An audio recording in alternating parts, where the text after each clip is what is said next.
Assalamualaikum warahmatullahi wabarakatuh. Suatu masa, hiduplah seorang ahli ibadah, sebut saja namanya Fulan. Ia menjadi salah seorang yang paling disayangi oleh kepala desa. Tiap hari, baik pagi atau sore, kepala desa mendatangi rumahnya. Hal ini ternyata membuat masyarakat menjadi iri kepadanya. Mereka akhirnya membuat rencana untuk memfitnah dan menyingkirkan Fulan. Sebuah tipu daya pun disusun. Mereka menyiapkan seorang gadis desa yang paling cantik, sebut saja namanya Fulanah, dan ditugaskan untuk menggoda Fulan. Maka pada suatu malam, berangkatlah Fulanah ke tempat Fulan. Setelah sampai di depan rumah Fulan, Fulanah pun berkata, "Wahai hamba Allah, tolong aku. Perjalanan yang akan aku tempuh masih sangat jauh. Aku tak berani melanjutkan perjalanan. Aku takut bila nanti ada penjahat yang akan melukaiku." Fulan pun membukakan pintu dan mempersilakan Fulanah masuk ke rumahnya. Tanpa diduga, Fulanah tiba-tiba menanggalkan semua pakaiannya. Kini, sama sekali tak ada sehelai benang pun yang melekat pada tubuh Fulanah.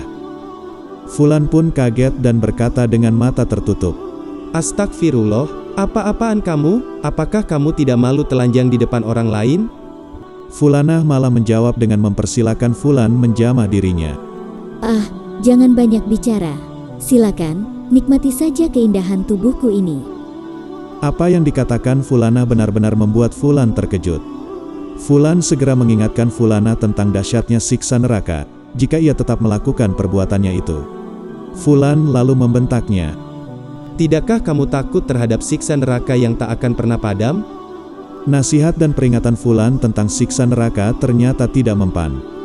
Fulanah tetap saja merayu dan menggodanya. Kini, Fulan mengambil langkah agar Fulanah segera bertobat. Ia segera mengambil lampu dan menghidupkannya. Lampu itu berisi sumbu-sumbu dan berbahan minyak tanah. Dengan niat ikhlas lillahi ta'ala, Fulan segera membakar ibu jarinya sendiri. Lama-lama, jari telunjuk Fulan juga terbakar. Bahkan, api dari lampu itu segera membakar telapak tangannya. Fulan pun memperingatkan Fulanah, sembari menahan panas. "Jika api dunia saja sudah membakar seperti ini, lantas, bagaimana dengan api akhirat kelak?" Entah karena perkataan Fulan atau karena apa, tiba-tiba Fulanah berteriak dan kemudian meninggal dunia. Melihat Fulanah meninggal, Fulan pun bingung. Ia segera memperlakukan jenazah itu sebagaimana mestinya.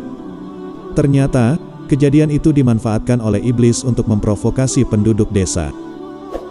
Iblis mengabarkan kepada mereka bahwa Fulan telah berzina dengan Fulanah dan kemudian membunuhnya. Fulan pun dihukum. Ia dibawa menuju tempat penyiksaan dengan kondisi tangan terikat. Sedang jenazah Fulanah ditempatkan di sebuah papan kayu.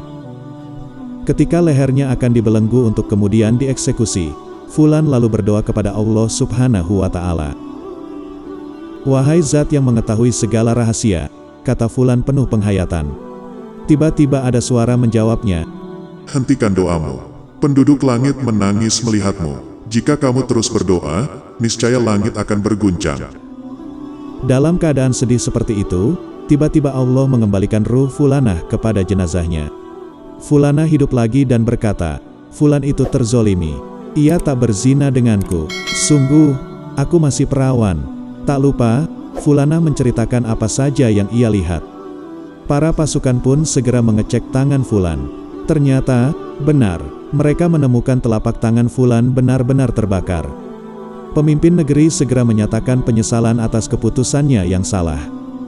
Tak lama setelah itu, Fulan menjerit dan kemudian meninggal dunia. Pun demikian dengan Fulanah, ia juga akhirnya meninggal dunia untuk kedua kali dan selamanya. Mereka berdua dikubur bersamaan.